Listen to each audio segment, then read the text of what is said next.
first, I'm a psychologist, but after finish my degree in psychology, I really I thought that this is not my career because we know that a lot of people that apply to the job, they have already jobs, but they want to change it. Hi, all. Good morning. So it's almost the weekend, but today I have a very special guest with us who is all about unlocking potential, empowering organizations, and building empowering and exceptional teams.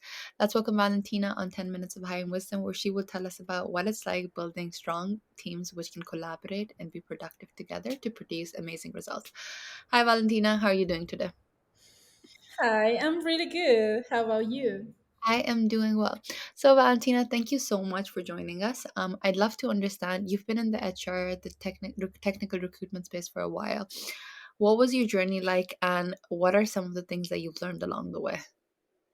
Okay. Yeah. Well, first, I'm a psychologist, but after finish my degree in psychology, I really I thought that this is not my career, at all. I realized I don't like it. So what I do is I start to study about human resources and recruitment, mostly IT recruitment.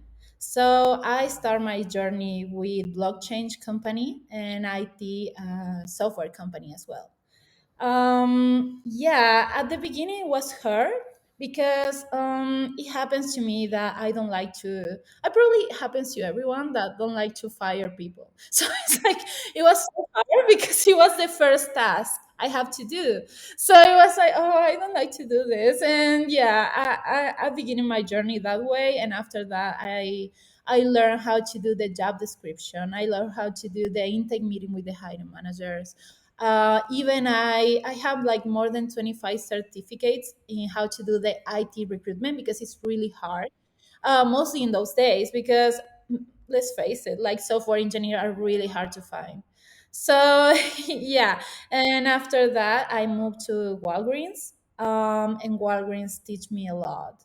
For example, diversity metrics and stuff like that.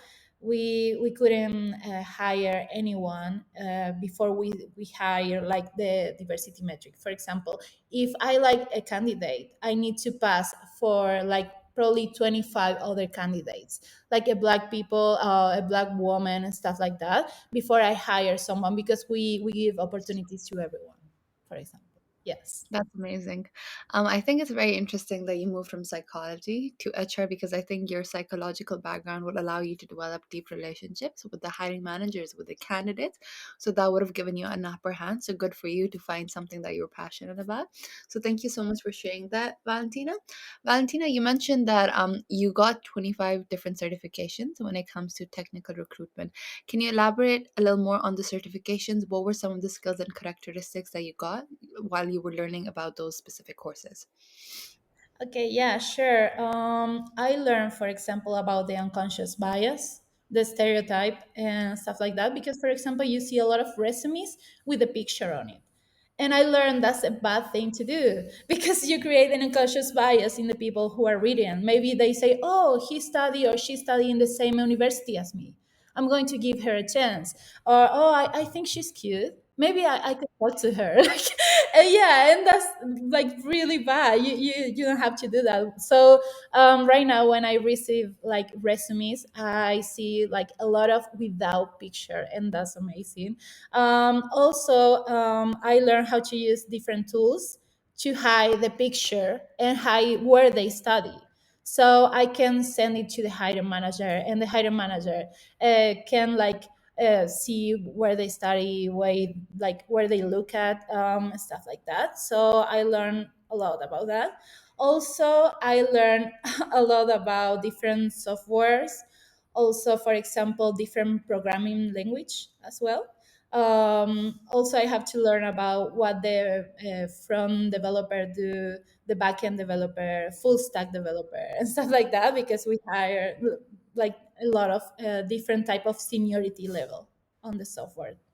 Yes. Okay, no, I think for a recruiter to actively understand what the candidate does in a deeper level, they need to understand their background. And kudos to you for going the extra mile, getting knowledge about back end, front end, full stack, especially because there's so much new technologies that are coming up. So you constantly need to iterate your knowledge. So it's very amazing and fascinating to see that you're constantly trying to keep up with the trends, especially when it comes to recruiting the best talent. Valentina, my next question for you would be is because you've been in the technical recruitment space for a while, what are some of the things you think candidates should do when they're applying for technical jobs? Oh, yeah. I like this question because it happens to me in the past that they apply for the job, and after they apply, they thought that it will be like a simple process, and it's not. So yeah, because probably we need at least 4 interviews. Why is this? Because we need to see the soft skills, and after see the soft skills, we need to see the culture fit with the company, and after that, we need to see the technical skills as well. Yeah, and after that we need to get the last interview, the last stage, so the candidate can meet the group, the team. So yeah, it happens to me in the past that people apply to the job and we have one interview and they say, no, I don't like to take the assessment, the test assessment, and even we pay for doing it. So it's like, yeah, we're going to pay you for your time. Like, it's probably an assessment, a technical assessment for 1 hour. It's not like we are asking for, okay, this is 2 day assessment and stuff. Like, no, because we know that a lot of people that apply to the job, they have already jobs but they want to change it. So it's like, yeah, so I probably say that you need to be like open mind, and we offer like, mostly of the company offer like a really good salary, a really good benefits. But yeah, you need to do the test and the technical test, because it's really important to us to see your skills in the technical way, not only the soft skills. Yeah. Oh, wow. Kudos to Walgreens to actually paying for taking those tests. I know some companies will give out tests for 3, 4 hours, no paid, and then the candidate puts in so much effort, and then they don't even get the decency of getting a response back that they were rejected. So that's absolutely amazing. I mean, the culture of Walgreens stands for itself. So thank you so much for sharing that, Valentina. Valentina, my last question for you would be is you're working with a company that's constantly growing, that's constantly hiring. So can you specifically mention about what are the roles that you're hiring for specifically, and what are the regions that you cater to specifically as well? Okay, sure. Most of the position I have to hire is like IT analyst, front end, back end, full stack, data scientist as well, probably project manager and scrum master. So yeah, it's like really. Oh, also the CEO and the CTO we need to hire. Yes, and it's really hard to find a CTO those days. Yeah, because most of the companies want someone with over 15 years of experience.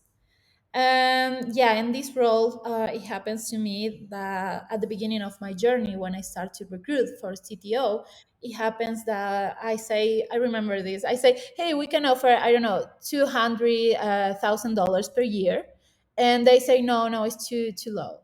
And I was like, oh my God.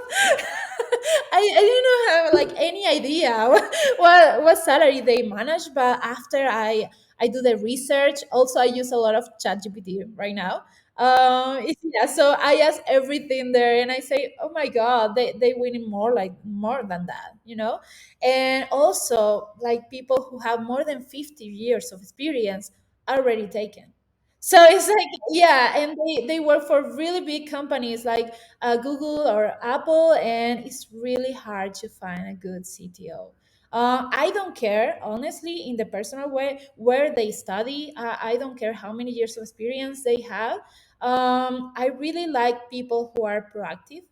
I really like to give a chance to people. Like, they show me their skills. Also, they show me the soft skills.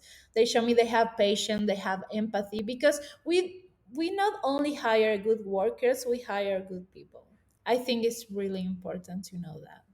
I love how you mentioned that you guys don't hire workers, you guys hire people, because at the end of the day, it's the emotional connection that causes people to work for a certain purpose. So thank you so much for sharing that. Valentina, could you specify which locations you are actively hiring for currently at the moment? Is it positions in the US? Is it positions in outside the US? What areas do you cater to? Mostly is US, Chicago. Some of their works can be on Pennsylvania as well because we offer remote, but we also offer hybrid and on-site. Depends. Probably if we want to hire a business development representative, we want someone to work on site. But yeah, we offer like great benefits, even a car if necessary. Okay, well, Valentina, we like to keep things short. Thank you so much for coming on the show, for sharing about your transition into HR, specifically because you realized that psychology wasn't a good fit for you. I think a lot of people go in with the idea being like, okay, I've chosen my degree, this is the career I'm going to stick with. But it takes a lot of courage to make that transition, especially if you're not happy. Here you are working for people that you love, you love building relationships, you love building exceptional teams, and I'm pretty sure people who work with you are very lucky. Thank you so much, Valentina. Thank you so much for your time.